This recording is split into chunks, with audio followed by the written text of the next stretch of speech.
ವಿದ್ಯಾರ್ಥಿಗಳೇ, ಇಂದು ನಾವು 4ನೇ ತರಗತಿಯ ಪಾಠ 15 ದುಡಿಮೆಯ ಗರಿಮೆ ಎಂಬ ಒಂದು ಪದ್ಯದ ಕುರಿತು ಇವತ್ತಿನ ಪಾಠದಲ್ಲಿ ನಾವು ಚರ್ಚೆ ಮಾಡೋಣ.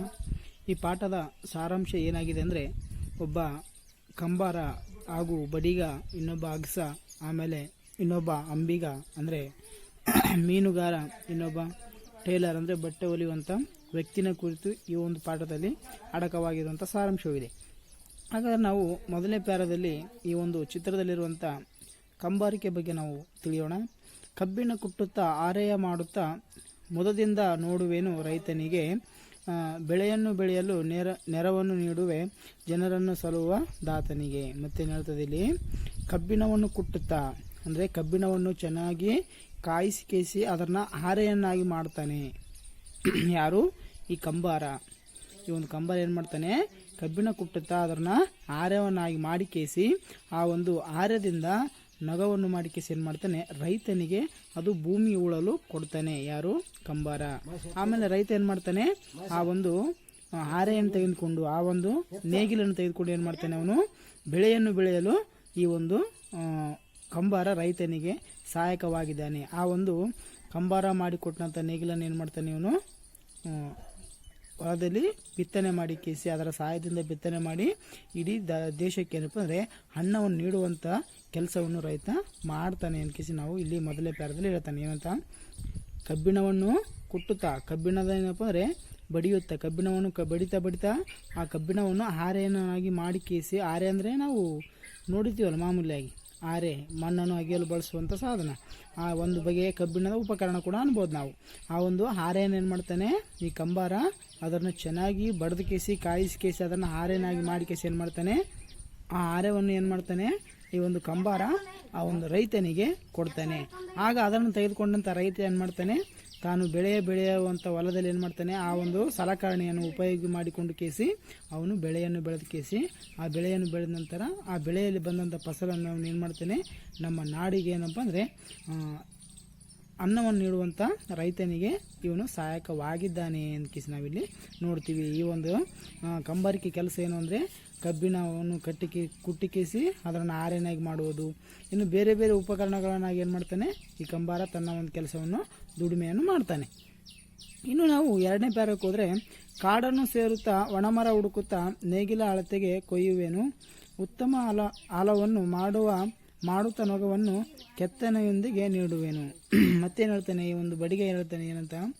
ಕಾಡನ್ನು ಸೇರುತ್ತಾ ಅಂದರೆ ಕಾಡಿನಲ್ಲೇ ಏನಪ್ಪ ಹುಡುಕಾಡುತ್ತಾ, ಕಾಡನ್ನು ಅನ್ವೇಷಣೆ ಮಾಡುತ್ತಾ ಕಾಡಿನಲ್ಲಿ ಹುಡುಕಾಡುತ್ತಾ ಏನು ಮಾಡ್ತಾನೆ? ಒಣಗಿರುವಂಥ ಮರವನ್ನು ಇವನು ಹುಡುಕಾಡ್ತಾನೆ. ಯಾರು?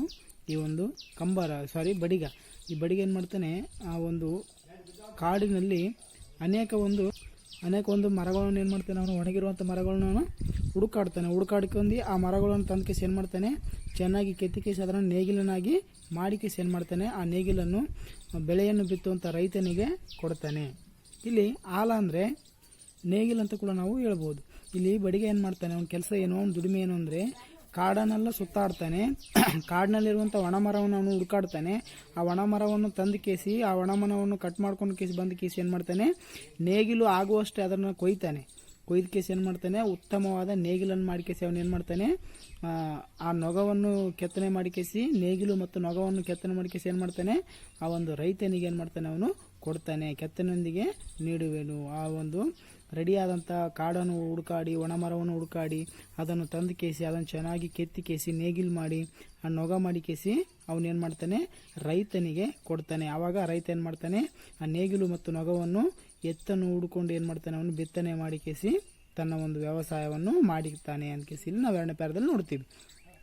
ಇನ್ನು ನಾವು 3ನೇ ಪ್ಯಾರದಲ್ಲಿ ನೋಡೋದಾದರೆ ಅಗಸನ ಬಗ್ಗೆ ನಾವು ತಿಳ್ಕೊಳ್ಬೇಕಾಗ್ತದೆ. ಅಗಸ ಏನು ಹೇಳ್ತಾನೆ ನೋಡ್ರಿ, ಬಟ್ಟೆ ಗಂಟನ್ನು ಒಟ್ಟಿಗೆ ಸೇರಿಸಿ ಕತ್ತೆಯ ಬೆನ್ನಲ್ಲಿ ಇರಿಸುವೇನು, ಹರಿಯುವ ನೀರನ್ನು ಕಲುಷಿತಗೊಳಿಸದೆ ಒಳೆಯುವನೆಲ್ಲದ ವಸನವನ್ನು. ಮತ್ತೇನು ಹೇಳ್ತಾನೆ ಇಲ್ಲಿ ಅಗಸ? ಬಟ್ಟೆ ಗಂಟನ್ನು ಎಲ್ಲ ಬಟ್ಟೆಗಳನ್ನು ಒಟ್ಟಿಗೆ ಸೇರಿಕೇಸಿ ಒಂದು ಗಂಟನಾಗಿ ಮಾಡಿಕೊಂಡು ಆ ಗಂಟನ್ನು ಏನು ಮಾಡ್ತಾನೆ? ಕತ್ತೆ ಮೇಲೆ ಹಾಕಿ ಕೇಸಿ ಅವನು ನದಿಗೋ ಅಥವಾ ಹಳ್ಳಕ್ಕೆ ಹೋಗಿ ಕೇಸಿ ಆ ಒಂದು ನೀರನ್ನು ಕಲುಷಿತ ಮಾಡಲಾರ್ದೆ ಅಂದರೆ ನೀರನ್ನು ಹೊಲಸು ಮಾಡಲಾರ್ದೆ ಏನು ಮಾಡ್ತಾನೆ? ಅವನು ಆ ಒಂದು ಊರಿನಲ್ಲಿರುವಂಥ ಎಲ್ಲರ ಬಟ್ಟೆಗಳನ್ನು ಏನು ಮಾಡ್ತಾನೆ? ಅವನು ಶುಭ್ರವನಾಗಿ ಮಾಡಿ ಕೇಸಿ ಏನು ಮಾಡ್ತಾನೆ? ಮತ್ತು ಜನರಿಗೆ ನೀಡುವಂಥ ಕೆಲಸ ಏನು ಮಾಡ್ತಾನೆ? ಈ ಅಗಸ ಮಾಡ್ತಾನೆ. ಬಟ್ಟೆಯ ಗಂಟನ್ನು ಒಟ್ಟಿಗೆ ಸೇರಿಸಿ, ಅಂದರೆ ಎಲ್ಲ ಬಟ್ಟೆಗಳನ್ನು ಒಂದಲ್ಲೇ ಕಟ್ಟಿಕೇಸಿ ಆ ಒಂದು ಕಟ್ಟಿರುವಂಥ ಗಂಟನ್ನು ಏನು ಮಾಡ್ತಾನೆ ಅವನು ಕತ್ತೆ ಮೇಲೆ ಹಾಕ್ಕೊಂಡು ಕೇಸಿ ಹರಿಯುವಂಥ ನೀರಿಗೆ ಅವನು ಹೋಗಿ ಕೇಸಿ ಆ ಒಂದು ನೀರನ್ನು ಮಲಿನ ಮಾಡದಂತೆ ಏನು ಮಾಡ್ತಾನೆ ಅವನು ಎಲ್ಲರ ಒಂದು ಬಟ್ಟೆಗಳನ್ನು ಏನು ಮಾಡ್ತಾನೆ ಒಗೆದು ಕೇಸಿ ಮತ್ತೆ ಏನು ಮಾಡ್ತಾನೆ ತಿರ್ಗಾ ಅವ್ರವ್ರ ಬಟ್ಟೆಗಳನ್ನು ಅವರಿಗೆ ಕೊಡುವಂಥ ಕೆಲಸ ಏನು ಮಾಡ್ತಾನೆ ಈ ಒಂದು ಅಗಸ ಮಾಡ್ತಾನೆ ಅಂತ ಕೇಸಿ ನಾವು ಇಲ್ಲಿ 3ನೇ ಪ್ಯಾರದಲ್ಲಿ ನೋಡ್ತೀವಿ. ಇನ್ನು ನಾವು 4ನೇ ಪ್ಯಾರಕ್ಕೆ ಬಂದರೆ ಇಲ್ಲಿ ಮೀನುಗಾರ ಏನು ಮಾಡ್ತಾ ಇದ್ದಾನೆ ಎಂಬರ ಬಗ್ಗೆ ಏನು ಹೇಳ್ತಾನೆ ನೋಡ್ರಿ.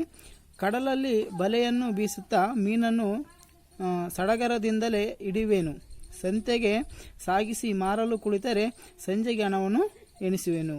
ಈ ಒಂದು ಮೀನುಗಾರ ಏನು ಮಾಡ್ತಾನೆ, ಕಡಲಲ್ಲಿ ಏನು ಮಾಡ್ತಾನೆ ಅವನು ಬಲೆಯನ್ನು ಬೀಸ್ತಾನೆ, ಬಲೆಯನ್ನು ಹಾಕ್ತಾನೆ. ಬಲೆ ಹಾಕಿಸಿ ಮೀನನ್ನು ಏನು ಮಾಡ್ತಾನೆ ಭಾಳ ಸಂಭ್ರಮದಿಂದ ಅವನು ಮೀನುಗಳನ್ನ ಹಿಡಿತಾನೆ. ಆ ಒಂದು ಹಿಡಿದಂಥ ಮೀನುಗಳನ್ನ ಏನು ಮಾಡ್ತಾನೆ ಸಂತೆಗೆ ಎಲ್ಲನೂ ತೆಗೆದುಕೊಂಡು ಹೋಗ್ತಾನೆ. ಸಂತೆಗೆ ತೆಗೆದುಕೊಂಡು ಹೋಗಿ ಕೇಸಿ ಆ ಸಂತೆಯಲ್ಲಿ ಎಲ್ಲ ಮೀನುಗಳು ತಾನು ಹಿಡಿದಂಥ ಎಲ್ಲ ಮೀನುಗಳು ಏನು ಮಾಡ್ತಾನೆ ಮಾರಾಟ ಮಾಡಿ ಕೇಸಿ ಆ ಮಾರಾಟದಿಂದ ಬಂದಂಥ ಹಣವನ್ನು ಏನು ಮಾಡ್ತಾನೆ ಅವನು ಸಾಯಂಕಾಲ ತನಕ ಏನು ಮಾಡ್ತಾನೆ ಮೀನುಗಳು ತಾನು ಹಿಡಿದುವಂಥ ಸಾಯಂಕಾಲ ತಾನು ಹಿಡಿದಿರುವಂಥ ಎಲ್ಲ ಮೀನುಗಳನ್ನ ಮಾರಾಟ ಮಾಡಿ ಕೇಸಿ ಸಂಜೆ ಆದಮೇಲೆ ಏನು ಮಾಡ್ತಾನೆ ಆ ಒಂದು ಹಣವನ್ನು ಏನು ಮಾಡ್ತಾನೆ ಅವನು ಲೆಕ್ಕ ಹಾಕ್ತಾ ಅವನು ಕೂಡುವಂಥ ಕೆಲಸ ಮಾಡ್ತಾನೆ. ಅಂದರೆ ಕಡಲಲ್ಲಿ ಬಲೆ ಬೀಸಿಕೇಸಿ ಅನೇಕ ಒಂದು ಮೀನುಗಳು ಹಿಡಿತಾನೆ ಮೀನುಗಾರ. ಆ ಮೀನುಗಳನ್ನ ಏನು ಮಾಡ್ತಾನೆ ಸಂತೆಗೆ ತೆಗೆದುಕೊಂಡು ಹೋಗಿ ಕೇಸಿ ಮಾರಾಟ ಮಾಡ್ತಾನೆ. ಮಾರಾಟ ಮಾಡಿದಾಗ ಆ ಮಾರಾಟ ಮಾಡಿದಂಥ ಹಣ ಬರ್ತದಲ್ಲ, ಆ ಹಣವನ್ನು ಏನು ಮಾಡ್ತಾನೆ ಇವನು ತನ್ನ ಒಂದು ಕುಟುಂಬದವನ್ನು ರಕ್ಷಣೆ ಮಾಡಿಕೊಳ್ಳುವ ಕುಟುಂಬದ ಜವಾಬ್ದಾರಿಯನ್ನು ನಿವಾರಿಸಿಕೊಂಡು ಹೋಗುವಂಥ ಕೆಲಸ ಏನು ಮಾಡ್ತಾನೆ ಈ ಮೀನುಗಾರ ಮಾಡ್ತಾನೆ ಅಂತ ಕೇಸಿ ನಾವು ಈ ಪ್ಯಾರದಲ್ಲಿ ನೋಡ್ತೀವಿ. ಇನ್ನು ಕೊನೆಯದಾಗಿ ನಾವು ಟೇಲರ್ ಬಗ್ಗೆ ನಾವು ನೋಡೋದಾದರೆ ಇಲ್ಲಿ ಏನು ಹೇಳ್ತಾರೆ ನೋಡ್ರಿ ಟೇಲರ್ ಬಗ್ಗೆ.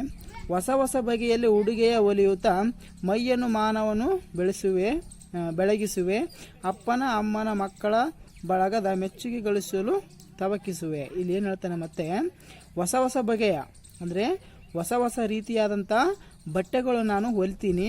ಆಮೇಲೆ ಮೈಯನ್ನು ಏನು ಮಾಡ್ತೀನಿ ನಾನು ಮೈಯನ್ನು ಮತ್ತು ಮಾನವನ್ನು ನಾನು ರಕ್ಷಣೆ ನೀಡ್ತೀನಿ. ಬೆಳಗಿಸುವ ಅಂದರೆ ಮೈಯನ್ನು ಮತ್ತು ಮಾನವನ್ನು ನಾನು ಬೆಳಗಿಸ್ತಾ ಮತ್ತು ಸೌಂದರ್ಯವನ್ನು ನೀಡುತ್ತೀನಿ. ನಾವು ನೋಡ್ರಿ ಬೇರೆ ಬೇರೆ ಏನಪ್ಪ ಕಲರ್ ಬಟ್ಟೆ ಹಾಕಿದ ತಕ್ಷಣ ಏನು ಮಾಡ್ತೀವಿ ಬೇರೆ ಬೇರೆ ರೀತಿಯಾಗಿ ಕಾಣ್ತೀವಿ. ಅದೇ ರೀತಿಯಾಗಿ ಈ ಟೇಲರ್ ಏನು ಹೇಳ್ತಾನೆ ನಾನು ಬೇರೆ ಬೇರೆ ರೀತಿಯ ಬಟ್ಟೆಗಳನ್ನು ಹೊಲಿತೀನಿ. ಆ ಒಂದು ಬಟ್ಟೆಗಳು ನೀವು ಹಾಕ್ಕೊಂಡಾಗ ಹೆಂಗೆ ಕಾಣ್ತೀರಿ ಭಾಳ ಸುಂದರವಾಗಿ ಕಾಣ್ತೀರಿ ಅಂತ ಕೇಸಿ ಅವನು ಹೇಳ್ತಾನೆ. ಮತ್ತು ಅಪ್ಪನ ಅಮ್ಮನ ಮಕ್ಕಳ ಬಳಗದ ಮೆಚ್ಚುಗೆ ಗಳಿಸುವನ್ನು ತಾವಕಿಸುವೆ. ಮತ್ತೇನು ಹೇಳ್ತಾನೆ ನಾನು ಹೊಲಿದಿರುವಂಥ ಬಟ್ಟೆಗಳು ಅಪ್ಪ ಅಮ್ಮ ಮಕ್ಕಳು ಎಲ್ಲರೂ ಏನಪ್ಪ ಅಂದ್ರೆ ಉಟ್ಕೊತಾರಲ್ಲ, ಉಟ್ಕೊಂಡ್ ಕೇಸಿ ಭಾಳ ಚೆನ್ನಾಗಿ ಹೊಲಿದಿದ್ದಾನ ಅಂತ ಒಂದು ಹೆಗ್ಗಳಿಕೆ ನನಗೆ ಬೇಕಾಗಿದೆ ಅಂತ ಕೇಸಿ ಈ ಒಂದು ಟೇಲರು ಇಲ್ಲಿ ಒಂದು ಪ್ಯಾರದಲ್ಲಿ ಹೇಳ್ತಾನೆ. ಏನಂತ ಹೊಸ ಹೊಸ ಬಗೆಯ ಉಡುಗೆಯನ್ನು ನಾನು ಹೊಲಿತೀನಿ, ಬೇರೆ ಬೇರೆ ರೀತಿಯ ಬಟ್ಟೆಗಳನ್ನ ಹೊಲಿತೀನಿ. ಆ ಬಟ್ಟೆಗಳಿಂದ ನಾವು ಹೊಲಿದಿರುವಂಥ ಬಟ್ಟೆಗಳು ನೀವು ಹಾಕ್ಕೊಂಡಾಗ ಏನು ಮಾಡ್ತೀರಿ ನೀವು ಭಾಳಷ್ಟು ಸುಂದರವಾಗಿ ಕಾಣ್ತೀರಿ. ಮತ್ತು ನಾನು ಹೊಲಿದಿರುವಂಥ ಬಟ್ಟೆಗಳಿಗೆ ಏನಪ್ಪ ಅಂದರೆ ಒಳ್ಳೆಯ ರೀತಿಯಾಗಿ ನಾನು ಹೆಸರು ಮಾಡಿಕೊಳ್ಳುವಂಥ ಕೆಲಸವನ್ನು ಮಾಡ್ತೀನಿ ಅಂತ ಕೇಸಿ ಈ ಟೇಲರು ಇಲ್ಲಿ ಹೇಳ್ತಾನೆ ಅಂತ ಕೇಸಿ ಏನು ಮಾಡಿದ್ದಾರೆ ಕವಿಯಾದ ವಿಕಿ ಕುಲಮರವ ಅವರು ತಮ್ಮ ಒಂದು ಅಭಿಪ್ರಾಯವನ್ನು ತಿಳಿಸಿದ್ದಾರೆ. ವಿದ್ಯಾರ್ಥಿಗಳು ಇದು ಏನಪ್ಪ ಇವತ್ತಿನ ಪಾಠದ ಸಾರಾಂಶವಾಗಿರ್ತದೆ.